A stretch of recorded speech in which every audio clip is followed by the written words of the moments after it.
It was a country seemingly on the verge of a revolution. Protests against the government of Venezuela were growing in size and in frequency. The government responded with force. In a period of just a few months, more than 40 people were dead, 800 injured. Most of the casualties were civilians. Some lawmakers in the United States floated a bill to impose sanctions on the Venezuelan government, but almost as quickly as it all began, the revolution fizzled. So what happened? CCTV's John Holman has insight. Venezuela just a couple of months ago. Tens of thousands took to the streets, angry over food shortages, a mismanaged economy and a spiralling crime rate. They thought their protests would bring the government down. Altamira Plaza, Caracas echoed scenes from Libya, Egypt, the Ukraine, but with a very different outcome. This is the plaza today. Caracas is calm. The president, Nicolás Maduro, is still in charge, and the protest movement has failed to sustain its momentum. Why?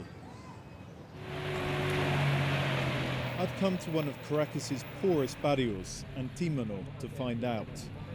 Half the city's population live in these neighborhoods, which cling to the hills around the capital.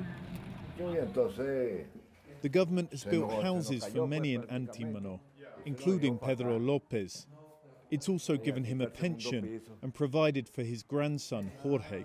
Without the government, no one could study.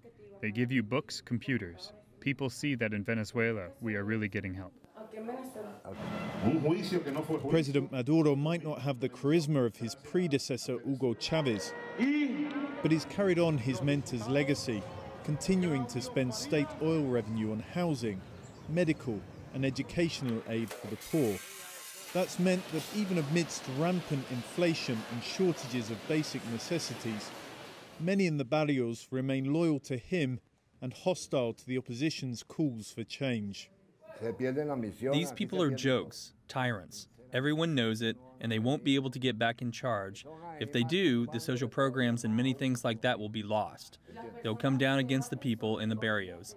They won't help us.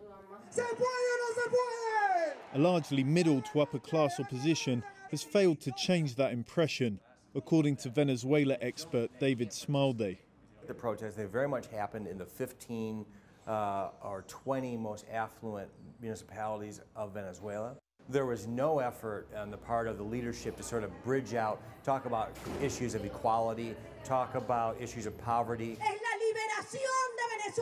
I put that to right-wing politician Maria Corina Machado, who's risen to international fame as a protest leader. The poor barrios of Caracas, they didn't erupt and join your cause. Doesn't that indicate that there was a lack of support as well for what you can offer the country? I believe there are many reasons to explain that.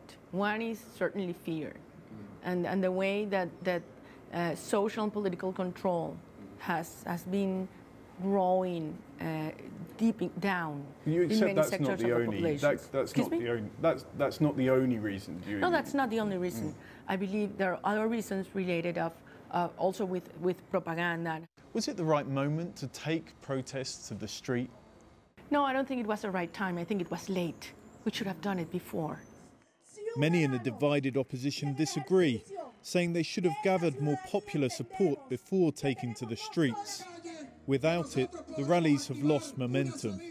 The protests continue, but while a couple of months ago, marches and demonstrations like this one were seen almost every day in Caracas, with time they've decreased in their frequency and the number of people that are attending. The dwindling participation is also due to a harsh government crackdown. The strategy of the regime to stop the protests has been to scare the young, to imprison them so that they're afraid to come out. You get to a point where you say, if I protest, they'll kill me. Eduardo Gonzalez had been camped out in front of the UN offices with about 300 other students for weeks until security forces arrived on May the 8th.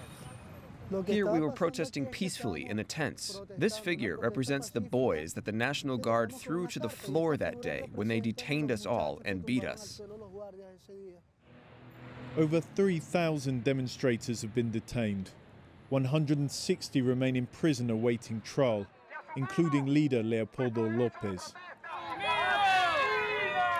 Maria Corina Machado herself has been accused of a plot to kill President Maduro. But the problems that provoked the protests remain, and even in government strongholds like Antímano, people are tired of waiting hours to buy food. I don't know if this will change, if we can keep putting our faith in a government when nothing is getting better. The protests are not over. All the conditions that led to protests are still there. We have something that's a little bit closer to a Thailand situation, in which we can have months and years in which there's protests that die down, that come back. An ominous prospect for President Maduro.